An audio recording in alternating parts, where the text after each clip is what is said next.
This is your Technology Questions Answered, and I'm your host, Steve Smith, aka Z-Axis, and yes, you may call me that. Today, I'll be answering a few different questions all about FTP. What is FTP? What is it used for? How often do we really encounter it? And what kind of software do I need to take advantage of this? Want to know the answer? Just listen.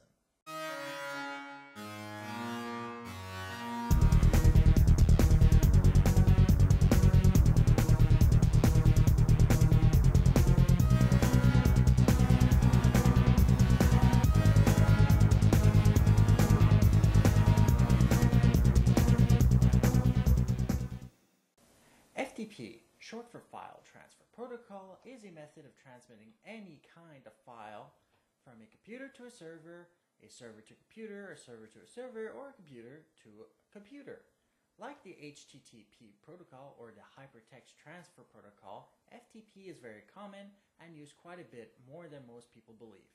FTP, or the File Transfer Protocol, can be used for anything from transferring files from one location to another, downloading, sharing of files, or more commonly, uploading files to servers. Most web developers upload new content and pages via FTP and not HTTP. Regardless of your experience, you encounter FTP all the time, especially if you download music, movies, podcasts, and a lot more kinds of content. And the last question I asked in my introduction, what kind of software do I need to take advantage of the file transfer protocol? FTP software is not technically needed. All modern web browsers are capable of FTP.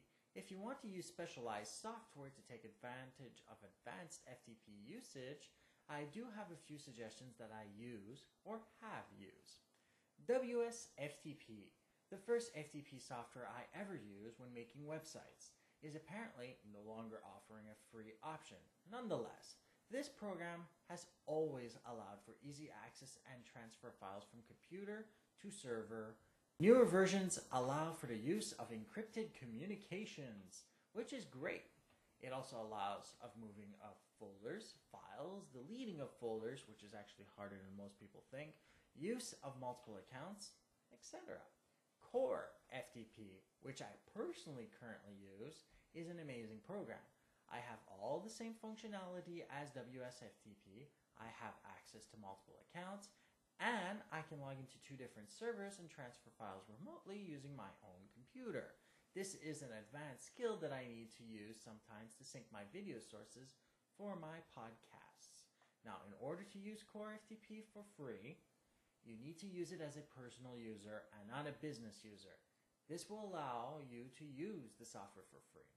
WSFTP no longer has a free option, but I found a source for the latest version of WSFTP LE, which is free, and might I add, older, not made for Vista or Windows 7, but it does work in most cases.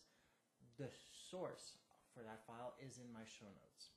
Just a reminder, I'm doing a live chat on October 30th, 2011 at 8 a.m. Eastern Time on Vocal.com. You can access my direct page and RSVP at live.zaxis.net. I'll be doing a live version of my show where you can ask the questions and I'll give you the answers. I'll also cover USB headsets and sound card issues that override the computer's internal sound card. I'll explain how to overcome it and prevent it. And finally, I revamped my Amazon Associate store where you can get all your Christmas shopping done this year and help my podcast out at the same time by going straight to store.zaxis.net. And because it is Amazon, you'll also get the advantage of safe and secure transactions and a really vast quantity of really great gifts, movies, music, and more. Next week, I'll be covering QR codes, what they are, how to create your own, and how you can use them. If you want to interact with the show, you can send me your questions, comments, stories, or suggestions over to tqa@zaxis.net or via the internet link ask.zaxis.net. Don't forget to subscribe, share, and like this episode. For show notes, downloads, and more information, head over to www.zedaxis.net. So let's see you all here next week. Stay safe and online. Many thanks for listening and subscribing. Have an absolutely great day.